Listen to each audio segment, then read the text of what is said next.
Boa noite, gente. Peraí que hoje eu tô nervosa.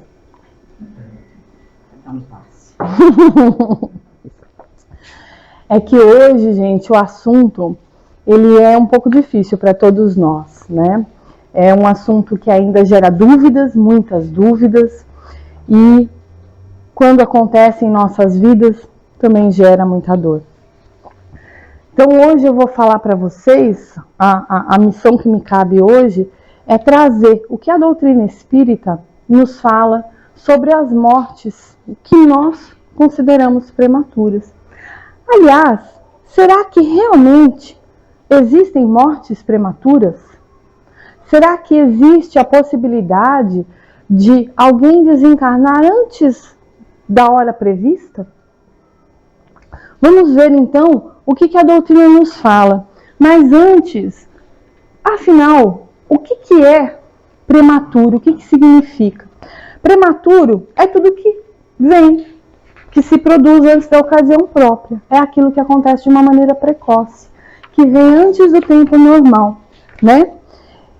Só que se eu for cogitar a separação de um ente querido meu, qualquer morte é prematura, não é? Se isso se significar me separar de qualquer um que eu amo, através das portas da desencarnação, qualquer morte para mim vai ser prematura.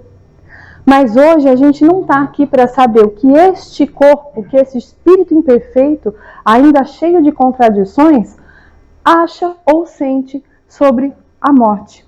Nós estamos hoje aqui para adquirir esclarecimento espiritual e moral, para nos equilibrarmos diante desses eventos que possam vir a ocorrer em nossas vidas ou que estejam ocorrendo em nossas vidas. É para isso que a gente está aqui hoje, não para escutar o que a Renata fala sobre a morte, e sim o que os espíritos nos ensinam, o que a doutrina vai nos trazer de esclarecimento e de consolo. Esclarecimento para nos ensinar o que são mortes prematuras e consolo para que nós possamos enfrentar aquelas que nós consideramos como mortes prematuras. Então, como eu disse, quando se trata da gente, da separação com os nossos queridos, qualquer desencarne vai ser prematuro na nossa opinião, no nosso sentimento, talvez não na nossa opinião, mas no nosso sentimento. E os espíritos falam que não existe, não é dessa forma. Que quando a gente, que quase sempre a morte prematura é um grande benefício que Deus concede àquele que se vai, e que assim se preserva das misérias da vida, ou das seduções que talvez o arrastassem à perdição. Aquele que morre na flor da idade não é vítima da fatalidade, né? Nós temos ainda uma visão muito materialista, né? Muito limitada sobre vida e morte. É claro, a gente ainda é imperfeito, estamos no mundo de expiações e provas, que é de matéria ainda muito grosseira, muito limitada. E como diz Emmanuel, acabamos afogados na carne, né? E esquecemos que a nossa verdadeira natureza é espiritual, né? E que estamos aqui só de passagem. Então, quando a gente se depara com o desencarne de uma pessoa jovem, né? A gente frequentemente acaba por pensar, poxa, tinha tanta vida pela frente, tinha tanta coisa ainda a conquistar, a realizar, como se o objetivo da nossa encarnação fosse esse, prosperar na matéria, né? E a gente esquece, como diz André Luiz no livro Os Mensageiros, um espírito completista, que aliás muito poucos de nós acabam por ser completistas. O que significa um espírito completista? Aquele que veio, encarnou, fez o que tinha que fazer, desencarnou no tempo certo e continuou a sua evolução espiritual do outro lado.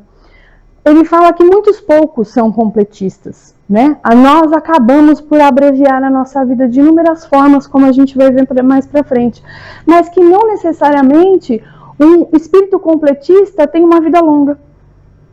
a gente esquece disso. A nossa natureza é espiritual. E é comum, quando a gente está passando por esse tipo de situação, da morte de um ente querido, os espíritas, principalmente, dizem que ninguém morre antes da hora. Não cai uma folha de uma árvore sem a permissão de Deus. E hoje eu vim aqui falar, será? Será que não cai uma folha de uma árvore sem a permissão de Deus? Aliás, que é uma frase que nós gostamos muito de usar aqui,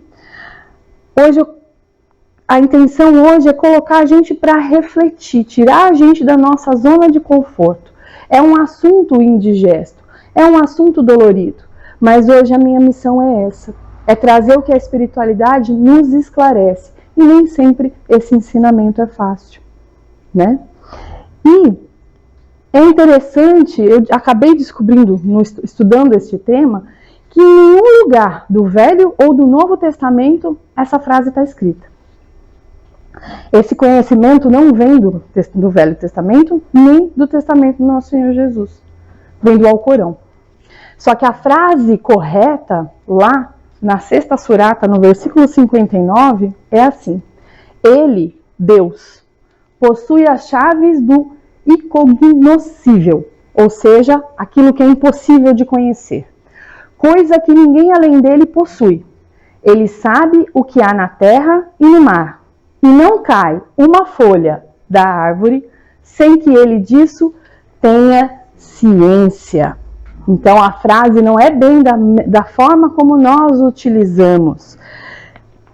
Conforme a gente vai lembrando os atributos de Deus que a doutrina nos ensina, Deus é onipresente, onisciente, ou seja, está em toda parte, tem o conhecimento de tudo que foi, de tudo que é e de tudo que será. Mas sim, existem mortes prematuras, segundo os espíritos nos ensinam, e o único motivo delas acontecerem é o mau uso que nós fazemos do nosso livre-arbítrio. E lá no prefácio do livro Assuntos da Vida e da Morte, que aliás é muito interessante porque o prefácio do livro começa com essa pergunta: a morte para as criaturas terrestres terá um dia exato e virá aos homens pelos desígnios de Deus? Ao passo que Emmanuel responde: a desencarnação tem dia certo no tempo, quando a pessoa humana recebe com paciência, ou seja, com resignação, as dificuldades passageiras, encontrando a morte em ocorrências ou moléstias com as quais não contava.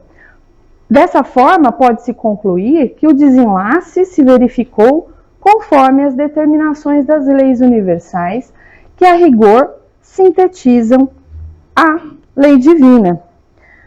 Ou seja, há mortes que independem da vontade da ação humanas, uma vez que fazem parte do quadro de expiações e provações definidas no nosso planejamento reencarnatório, que, aliás, foi realizado conosco e com os nossos mentores espirituais, né?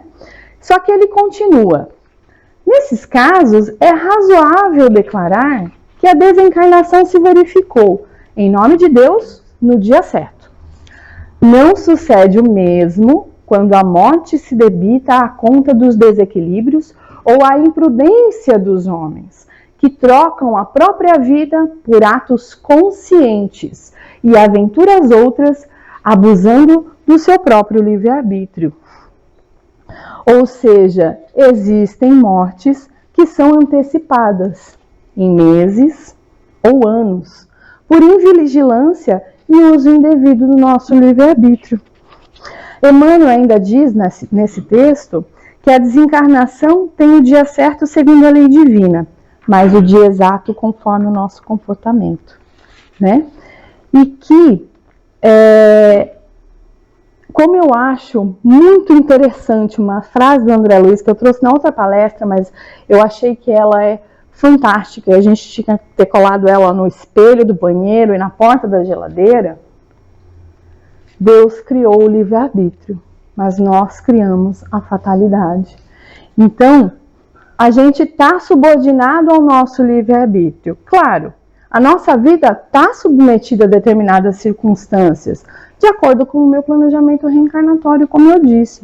Ou seja, as condições sociais, as doenças, os ambientes em que eu vou passando ao longo da vida, o cerco das tentações, né? São circunstâncias da existência que já estavam mais ou menos programadas de acordo com a minha necessidade de aprendizado. Mas, acima de tudo, está a minha vontade soberana, está o meu livre-arbítrio. O que eu vou fazer diante dessas situações? Isso não está determinado. Isso quem determina sou eu. Então, como diz Emmanuel, o livre-arbítrio é o único elemento dominante na nossa vida. Olha só que forte. É a única coisa que domina tudo e que pode dominar tudo, qualquer circunstância. E como também diz o ditado popular, na vida há injustiças, mas não injustiçados. Então, até agora, a gente pode perceber que existem sim mortes prematuras e existem aquelas que estão de acordo com o meu planejamento reencarnatório, com as leis divinas, né? O dia certo e o dia exato.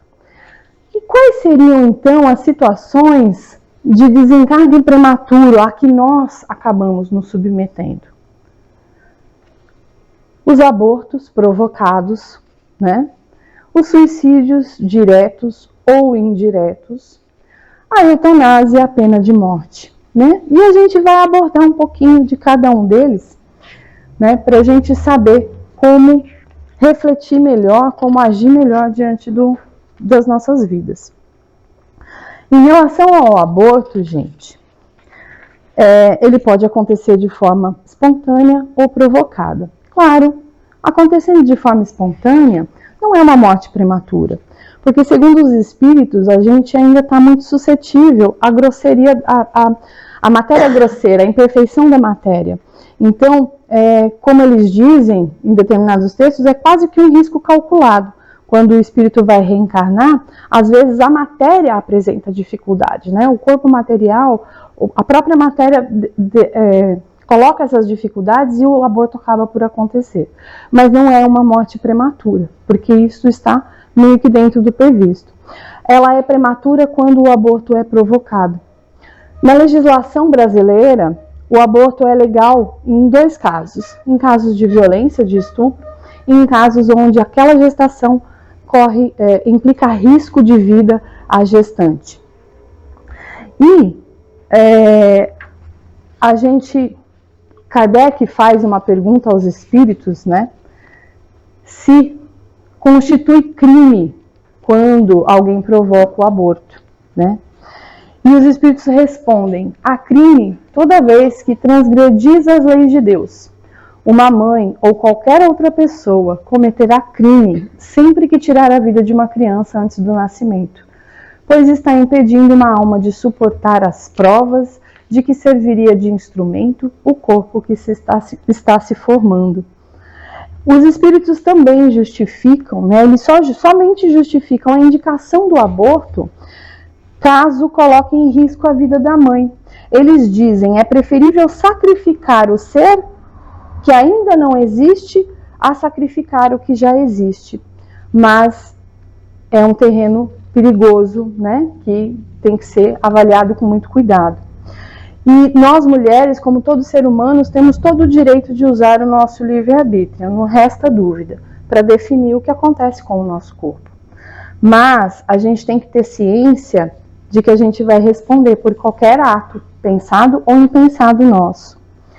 Então, a gente pode tomar relações relacionadas ao nosso corpo, mas nunca sobre aquele corpo que está dentro de nós, que não nos pertence. É uma vida, é um corpo que não nos pertence. Então, nós não temos direito de decidir sobre ele. Os espíritos falam que a nenhum ser humano é concedida essa liberdade de atentar contra a vida de qualquer semelhante, principalmente contra a vida física de um ser que é completamente vulnerável e está dependente daquele que deveria lhe dar proteção, né?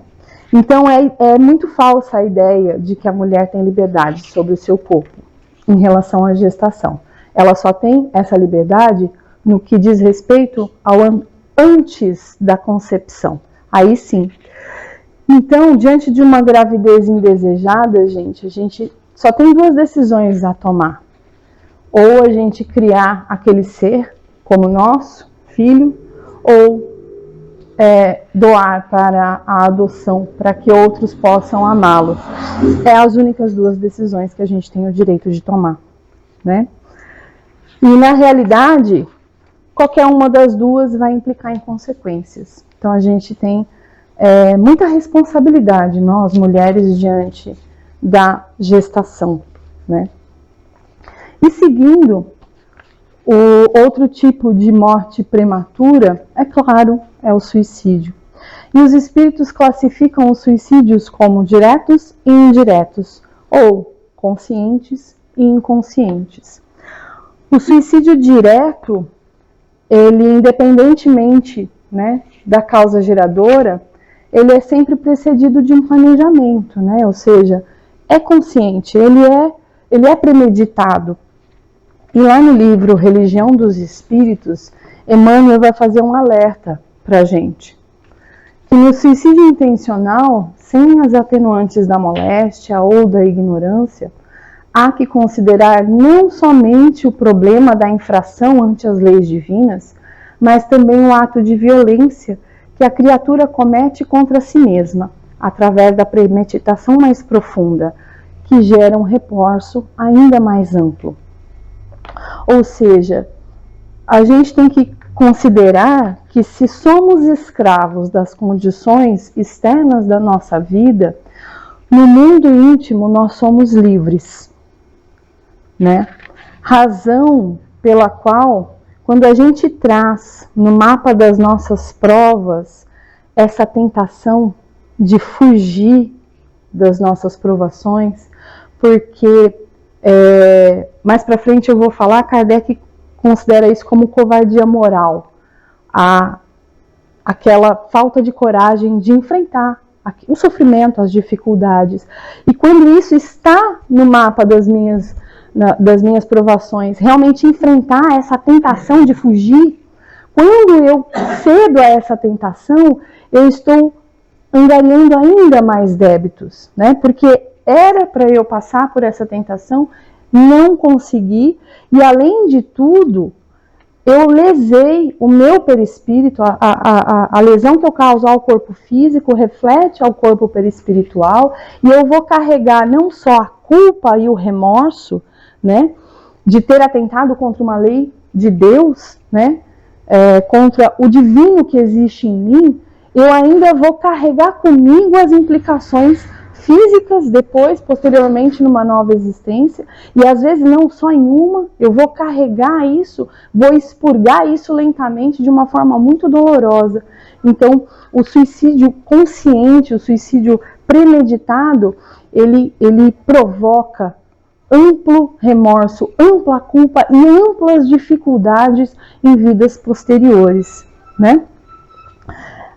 A gente tem que lembrar que a única forma de resistir a essa tentação de fugir dos problemas, pela via que nós consideramos mais fácil, que é tirar a própria vida, né? E nós espíritas sabemos que não existe isso, não existe a morte, a vida continua, os problemas continuam, a tristeza vai continuar, só o corpo físico que fica. A única forma da gente resistir isso é com educação moral, com iluminação. É a evangelioterapia, é a única forma da gente resistir a essas tentações. E Kardec fala que as causas, né, para se cometer suicídio, e aliás os espíritos quando dão comunicação, né, relatando as suas experiências, são dois os motivos principais pelos quais eles chegaram a esse ato infeliz, que é a falta de conhecimento da vida após a morte, da pré-existência da alma, né, da imortalidade do espírito, e também a falta do conhecimento de que são as provações, são as dificuldades dessa existência que vão me garantir a resistência e também o progresso, vão me garantir o progresso espiritual, o progresso moral, para não enfrentar mais esse tipo de dificuldade no futuro. É justamente passar pelas dificuldades que vai eliminar as dificuldades na minha vida futura, né? Que vai fazer com que eu cresça, com que eu me fortaleça, com que eu aprenda. O desconhecimento desses dois fatos é que os espíritos normalmente relatam para terem chegado a essas vias de fato, né? E Kardec fala que a incredulidade, a simples dúvida sobre o futuro, as ideias materialistas são os maiores incitantes ao suicídio, porque provocam o que ele chama de covardia moral, né? Que é aquele medo, aquela não coragem, não capacidade de enfrentar as dificuldades. E Emmanuel continua na mensagem, né? Existem ainda os suicídios lentos e gradativos, provocados pela ambição ou pela inércia, pelo abuso ou pela inconsideração, tão perigosos para a vida da alma quanto os que se observam de modo espetacular entre as lutas do mundo. Ou seja, o suicídio indireto, que é o inconsciente, é tão perigoso para a nossa evolução espiritual quanto o suicídio direto, né? É isso que ele está falando. E aí, como assim suicídio inconsciente? Quem já leu o livro Nosso Lar, ou faz o estudo de sábado com o João, ou já assistiu o filme, o que gritavam para o André Luiz quando ele estava no umbral? Suicida. Mas André Luiz não tirou a própria vida. Ele não deliberadamente tirou a própria vida. Mas aí, lá, quando ele é acolhido, quando ele é resgatado, é explicado o porquê, né? Que ele abusou da sua existência física, ele não cuidou do seu aparato, ele se entregou a abusos, né? A vícios que fizeram com que ele desencarnasse prematuramente. Então, que abusos são esses? Os abusos da mesa, talvez os mais difíceis. Por quê? Porque comer todo mundo precisa comer para viver. Só que a gente come muito errado. A gente acaba se intoxicando, se envenenando através dos abusos alimentares, né? Outros vícios considerados lícitos, né? Que nós não percebemos, ou pelo menos não queremos perceber o quanto eles estão aí encurtando a nossa existência, né? A bebida também, mesmo aquela cervejinha de final de semana, aquela ingestão assim puramente social, bebo socialmente, né, de terno e gravata. A espiritualidade fala que a utilização sistemática de substâncias consideradas lícitas, né, apresenta consequências danosas de pequena, média ou grande magnitude, conforme é o caso, né? E normalmente ao longo da nossa vida a gente não considera. Só que é um efeito que é cumulativo, né? Ao longo da vida eu vou fazendo pequenos usos dessas substâncias, só que a lesão, o comprometimento da saúde é cumulativo. Ele vai pipocar lá na frente. E todo cuidado é pouco. Nessa situação não é incomum aportarem no mundo espiritual como suicidas, né? Ou seja, por fraqueza moral, a gente vai cedendo a esses pequenos prazeres ao longo da vida, absorvendo esses tóxicos, que são considerados permissíveis, gente, não tem nada de legal, durante o período da nossa existência. Só que a gente vai fazendo isso sem ponderar, sem avaliar o que a gente está fazendo do nosso corpo, da nossa saúde, né? E acabamos debilitando o nosso corpo físico, nos predispondo a doenças que não estavam programadas. E aí, gerando a prematuridade da nossa desencarnação. Isto sem considerar os maus exemplos que a gente fornece. Pais e mães e tios e avós, nós estamos sendo observados por todos os pequenos. Então, quando eu faço o uso dessas substâncias, eu estou dando o quê? O exemplo. Então, como eu posso... Experiência pessoal. Comecei a fumar com 13 anos de idade, com a idade que eu tenho a minha filha. Meu pai fumou a vida inteira, desde criança também. Aliás, o primeiro cigarro quem colocou na boca dele foi meu avô, porque era bonito fumar. Quando eu comecei a fumar, eu comecei escondido do meu pai e da minha mãe. Mas é lógico, né? Não se engana fumante. Ele descobriu. E aí, eu nunca vou esquecer o semblante de tristeza no rosto dele. Ele falou, filha, eu não posso te dar bronca, eu não posso brigar, porque eu te dei esse exemplo a vida inteira. Eu só posso me entristecer, porque agora você está se matando, assim como eu também. Então, e o meu pai morreu em virtude do cigarro, né? E graças a Deus eu parei de fumar. Vão fazer 8 anos? 8 anos, acho, que eu parei de fumar. Mas a lesão que eu provoquei nesses 23 anos de cigarro está aqui ainda. Não saiu e não vai sair. Só vai sair na próxima, né? Com certeza estou fadada a algum tipo de doença respiratória e consciente, porque agora eu aprendi, agora eu sei. Mas não estamos aqui para falar da pessoa que vos fala. Isso sem falar nas drogas ilícitas, que o efeito muito mais rápido, né? O efeito nocivo muito mais rápido do que as drogas lícitas. Mas não é só a ingestão de substâncias que nos provoca desencarnes prematuros. A nossa imprudência, como Emmanuel falou, a nossa irresponsabilidade, né?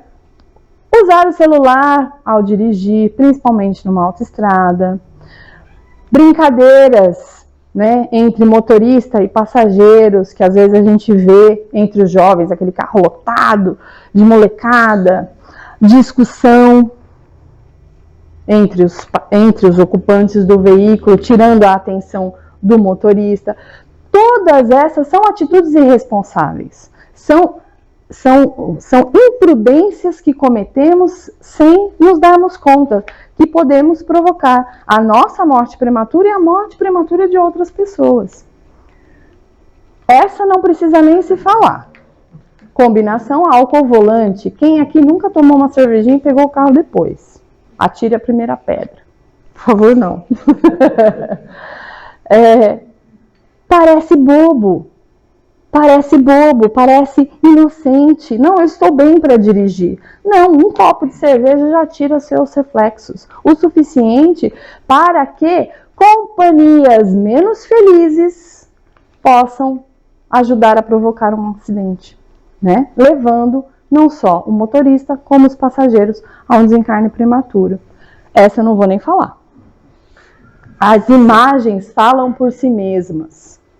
Nós nos colocamos em situações de riscos deliberadamente. Nós abusamos desta matéria, deste veículo, nos dado por Deus para continuarmos a nossa progressão espiritual. Então, caso aconteça um acidente que provoque um desencarne ou provoque uma doença que acelere o desencarne dessas pessoas, não é com a permissão, não é porque Deus quis, é porque o homem fez.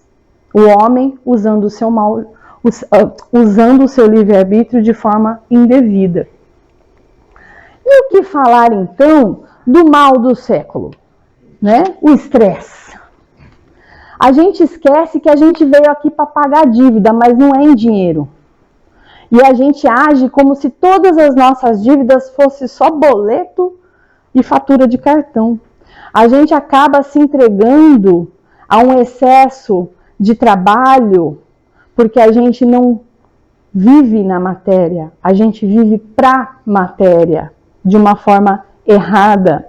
E isso, será que uma pessoa que não tem sossego, que não tem descanso, que não tem limites em relação à sua vida profissional, será que essa pessoa vai viver o tempo que tinha que viver? Ou será que ela vai abreviar?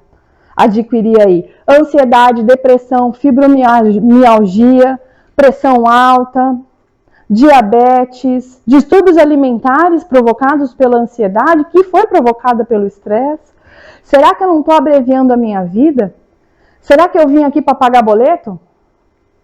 A gente esquece disso. A gente vive como se a única função da existência terrena fosse essa: prosperar materialmente. E tudo isso leva ao quê? Leva à obsessão. E em relação à obsessão, em relação aos suicídios provocados por obsessão grave, eu trouxe um trecho da experiência vivida pelo espírito Hilda, né? No livro Vozes do Grande Além. E ela fala assim, ó: a consciência nos revela tais quais somos, seja aonde for. E a responsabilidade nos marca a fronte com os nossos merecimentos, culpas ou compromissos. O pensamento delituoso é assim como um fruto apodrecido que colocamos na casa de nossa mente. Conforme eu vou vivendo para a matéria, que eu vou esquecendo a minha espiritualidade, que eu vou me desconectando com Deus, eu começo a atrair companhias em nosso desfavor.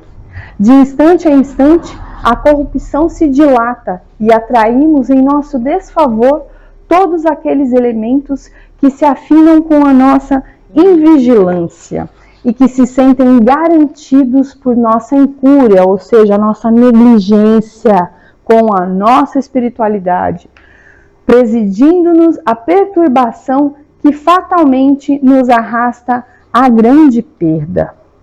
Ou seja, como a gente canta aqui no coral, nós somos o que pensamos, né? E como a doutrina nos ensina, obsessão é uma mão de duas vias. É um acordo entre as partes. Não existe obsessão sem sintonia, sem convite. Vem. Então, aquele que acaba desencarnando por questões de obsessão é tão culpado pela infração à lei divina quanto aquele que tira a própria vida deliberadamente. É uma coisa dura de se escutar, de se ouvir, mas é a realidade, é o que a espiritualidade nos ensina. E uma outra forma de desencarne prematuro, que em alguns países são permitidos pela legislação, é a eutanásia. E Kardec pergunta a São Luís, né? Ele faz a pergunta: o homem está agonizante, presa de cruéis sofrimentos. Sabe-se que seu estado é desesperador. Será lícito lhe pouparmos alguns instantes de angústias, apressando-lhe o fim? E a resposta do Espírito revela o equívoco que a gente pode correr.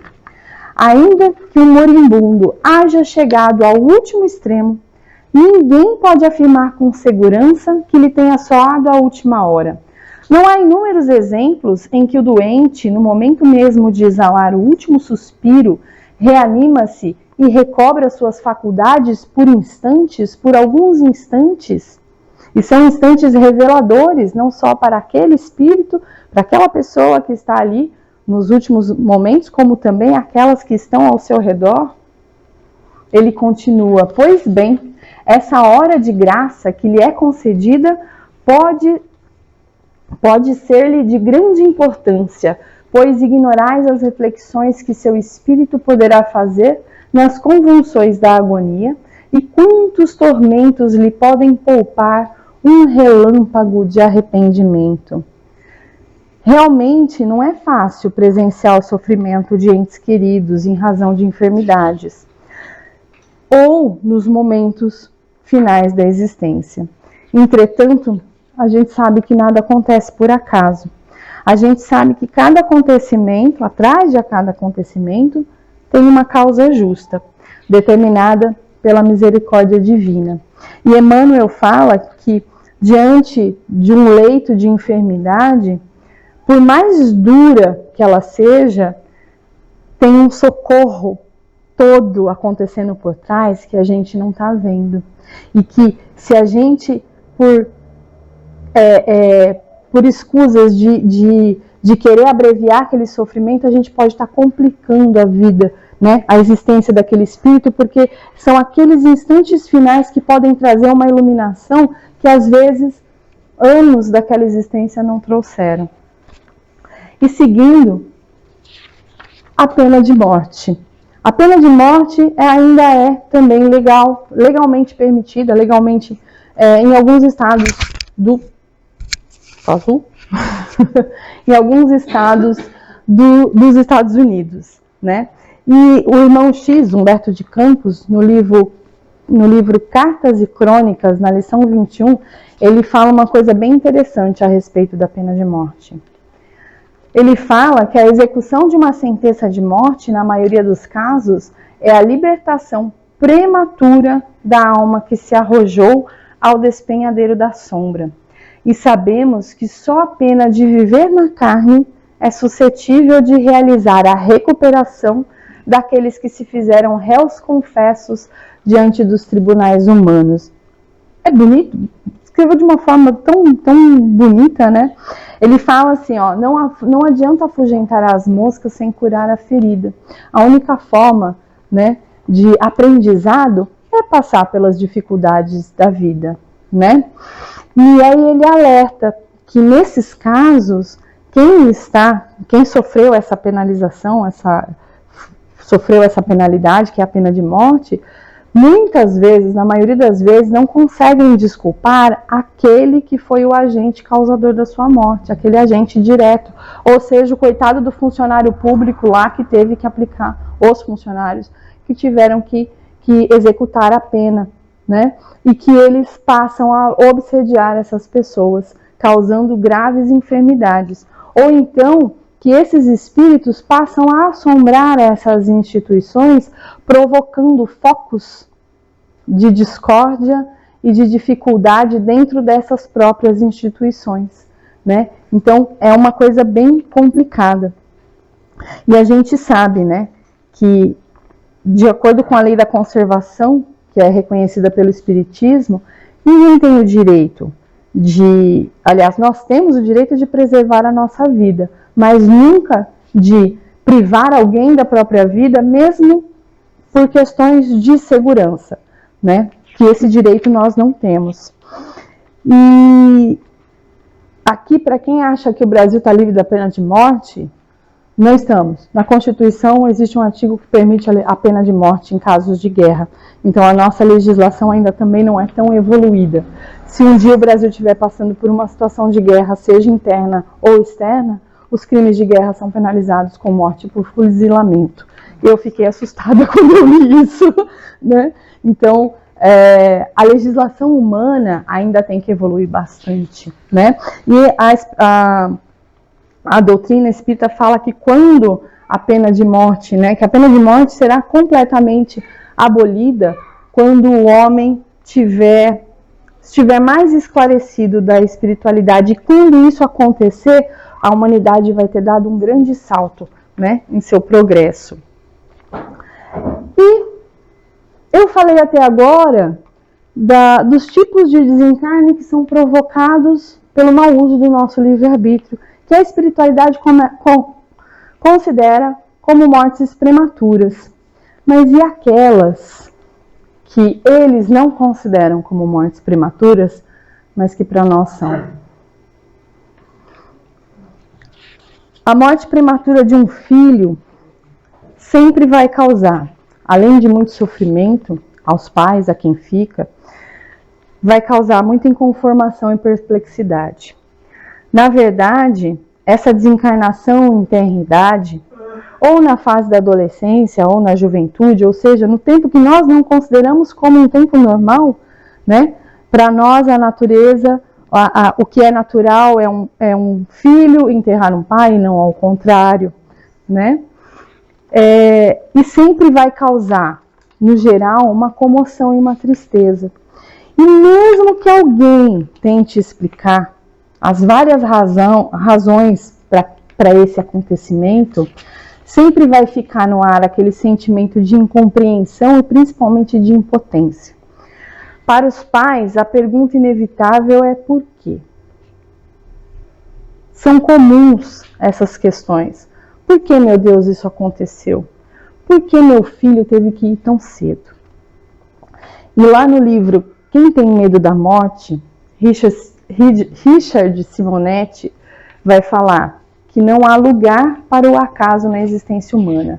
Existem leis instituídas pelo Criador que disciplinam a evolução de suas criaturas, oferecendo-lhes experiências compatíveis com as suas necessidades. Deus sabe o que faz quando alguém retorna à espiritualidade em plena floração infantil.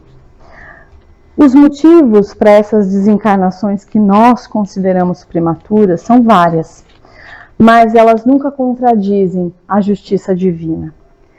Elas podem ocorrer visando uma necessidade, a necessidade daquele espírito que está desencarnando, ou mesmo com o objetivo de levar aqueles pais e aquela família à transformação moral, despertar naqueles que ficam, né, fazendo refletir sobre o propósito maior da vida e acordarem das suas visões materialistas.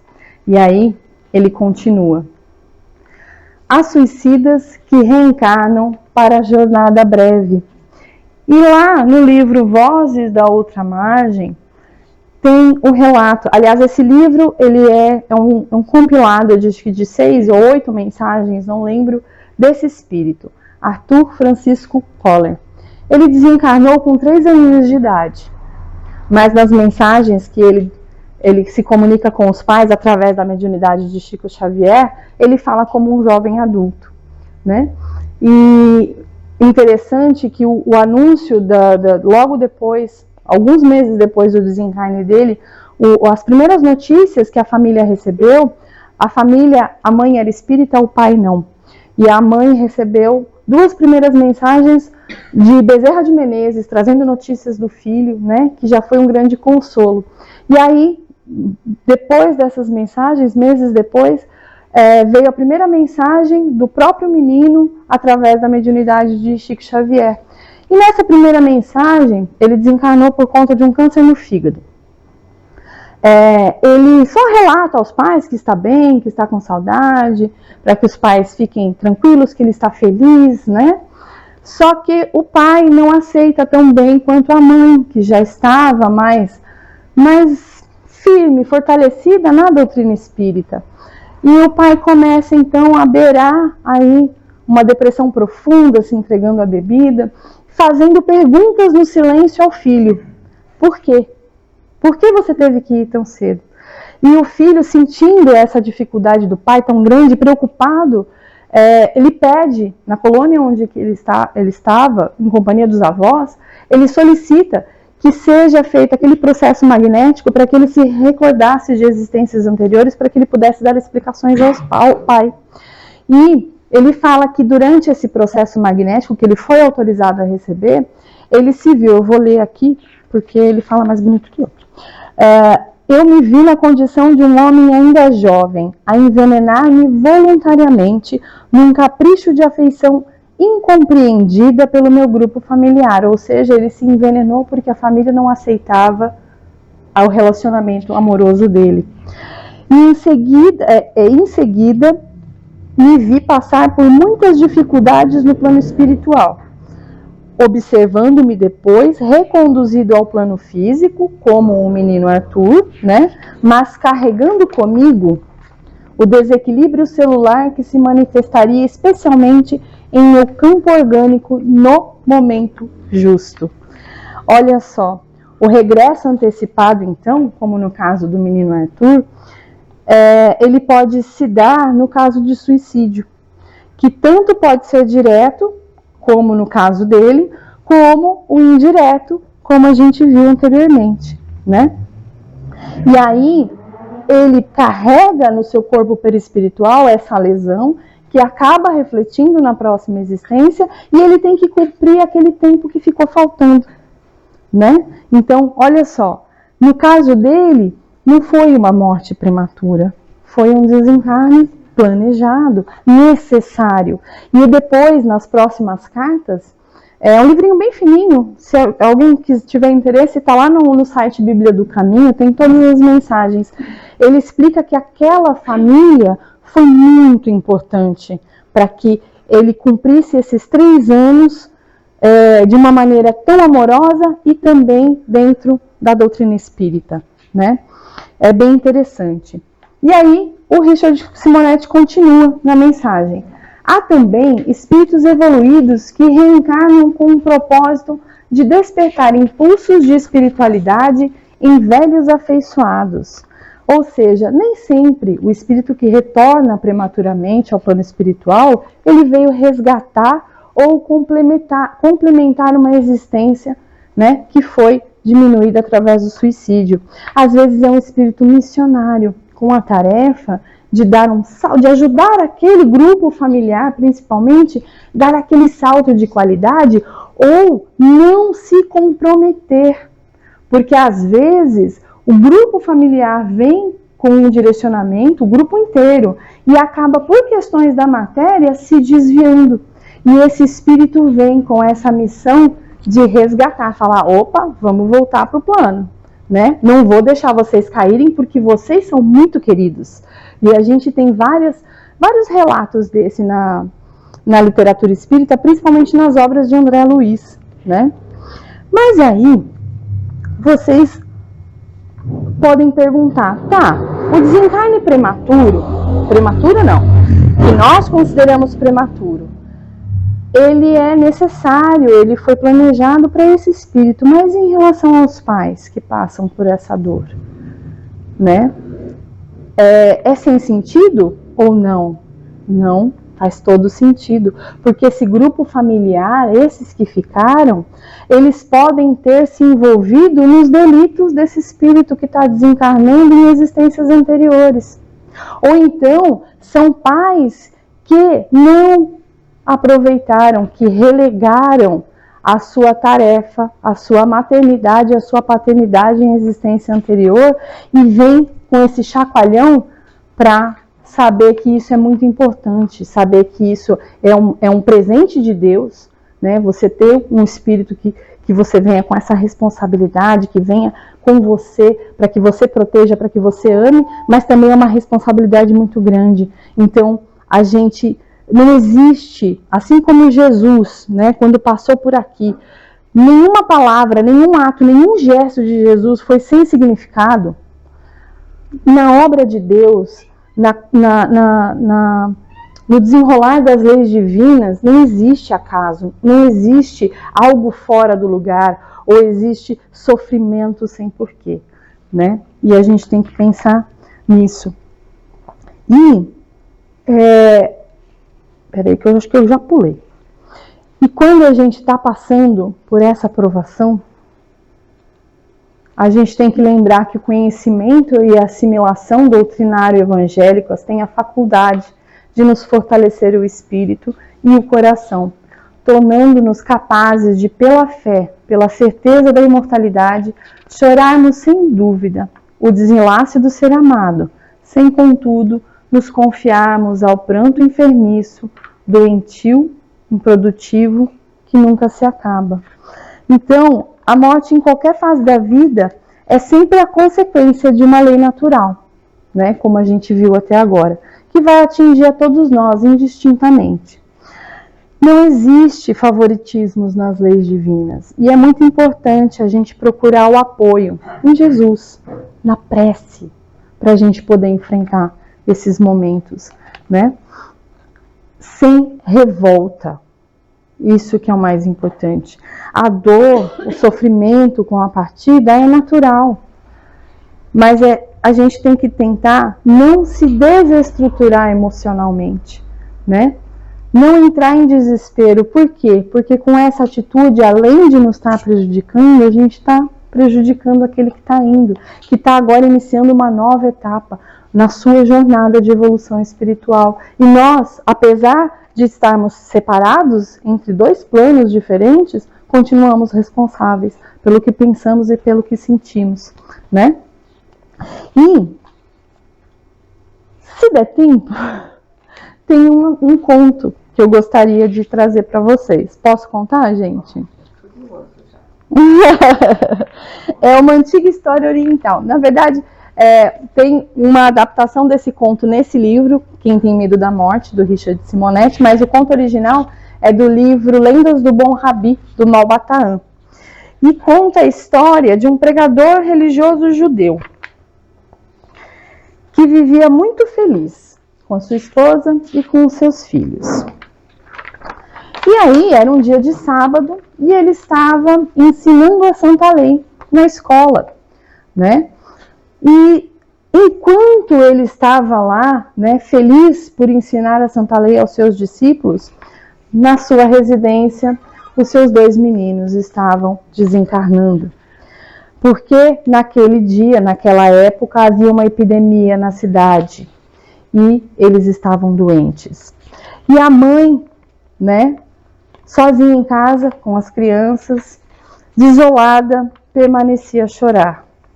Mas era uma mulher forte, apoiada na fé, e pensava, como eu vou dar essa notícia ao meu marido, que está lá na escola? E rezando, pedindo o apoio a Deus, que lhe desse uma luz do que fazer. Ela fechou aquele leito de morte e foi para a sala esperar o marido. E quando o marido retornou à noitinha, ele automaticamente perguntou pelos meninos, porque ele sabia, quando ele saiu de casa, ele viu que os meninos estavam abatidos, né? E ela disse, não se preocupe, meu querido, eles virão depois. Vá se banhar para podermos jantar. E aí, depois, jantando, sentados, conversando, ele novamente pergunta, e os meninos, cadê? Eles estão demorando. E ela fala, não se preocupe com eles. Primeiro eu quero que você me ajude a resolver um grave problema. E ele fala, o que aconteceu? Eu notei mesmo que você está muito abatida, mas juntos a gente vai resolver com a ajuda de Deus. E aí ela fala, logo que você saiu, um amigo nosso me procurou e confiou à minha guarda 2 joias de incalculável valor. São extraordinariamente preciosas, nunca vi nada igual. O problema é esse, ele vem buscá-las, mas eu não quero efetuar a devolução. E o marido fica indignado, que é isso, mulher? Estou estranhando o seu comportamento, você nunca cultivou essas vaidades. E ela fala, é que jamais eu vi joias assim, são divinas, são maravilhosas. E ele fala, mas não lhe pertencem. Mas eu não consigo aceitar a perspectiva de perdê-las. Ninguém perde o que não possui, disse ele. Retê-las equivaleria a roubo. Ajude-me, marido, por favor. Claro que eu farei. Hoje mesmo iremos juntos devolvê-las. E ela fala, então está bem, meu querido. Seja feita a sua vontade. Vem ver o tesouro a ser restituído. E suas mãos geladas tomaram a do marido, e ela mostrou o que estava escondido sobre o lençol. Aqui estão as joias, disse ela. Reclamou-as Deus, hoje enquanto estavas fora. As joias eram os nossos filhos. Deus que nos concedeu a eles por empréstimo a nossa guarda, veio buscá-los. E diante daquela visão, o pobre pai caiu em doloroso pranto, mas a esposa lhe disse firme, esposo meu, não disseste há pouco que é forçoso restituir o depósito quando reclama o seu dono legítimo? E o Rabi compreendeu então a atitude da esposa, entendeu a mensagem e, embora experimentando a angústia que aquela separação lhe impunha, superou reações mais fortes, passíveis de prejudicá-lo. Marido e mulher abraçaram-se emocionados, misturando lágrimas que se derramavam por suas faces mansamente, sem burburinhos e sem revolta ou desespero, e pronunciaram juntos as santas palavras de Jó. Deus deu, Deus tirou, bendito seja o seu santo nome. É um conto bem dolorido, mas que nos ensina, que nos mostra que antes de serem nossos filhos, antes de serem nossos queridos, são filhos de Deus. A Ele é que todos nós pertencemos. E a gente já sabe, então, que nós somos espíritos eternos e que nós estamos ocupando esses corpos que são compatíveis com as nossas necessidades de aprendizado. Então, a Terra, ela pode ser tudo para a gente, de acordo com o que a gente veio fazer aqui. Pode ser uma escola, pode ser um hospital, pode até ser mesmo uma prisão, mas não é o nosso lar. Então, quando a gente terminar essa etapa aqui, não importa em que tempo, se cedo, se tarde, se no tempo certo, a gente vai voltar para a nossa verdadeira casa, que é o plano espiritual. E aí, quando a gente passa a olhar a vida sobre esse ponto de vista da espiritualidade, da imortalidade da alma, a gente se sente mais forte, mais consolado para enfrentar qualquer situação desse tipo, né? E a gente não pode esquecer que o nosso amigo maior, o nosso modelo e guia, está lá, firme, para nos ajudar a passar por qualquer desse tipo de situação, tá? Então, André Luiz fala que diante das aflições, para a gente elevar os nossos pensamentos a Jesus, confiar e não se deter, porque a melhor forma de, além de homenagear aquele que vai e também para ajudar a segurar a nossa dor, é estender a mão para o outro, porque aquele nosso querido foi, mas tem muita gente aqui precisando de ajuda e amor. Tem muitos filhos se foram, mas também tem muitos filhos sem mãe, sem pai, precisando de ajuda, precisando de apoio. E em várias cartas que Chico Xavier recebeu através de sua mediunidade, os filhos que foram e mandaram recado para suas mães, fala: mãe, a melhor forma de você me amar é amando aquele que ficou aí sem mãe. E aqui eu estou amando essas mães que estão sem seus filhos. Então, essa é a forma. E aí a gente pode, então, descansar nas águas tranquilas da fé, mas descansar trabalhando, fazendo o bem para o outro. É assim que a gente se consola, que a gente se fortalece e que a gente vai homenagear aquele que foi, seja em que tempo, prematuramente ou não.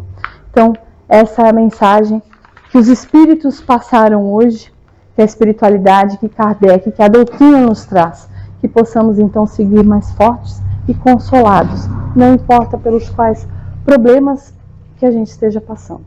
Tá bom, gente? Muito obrigada.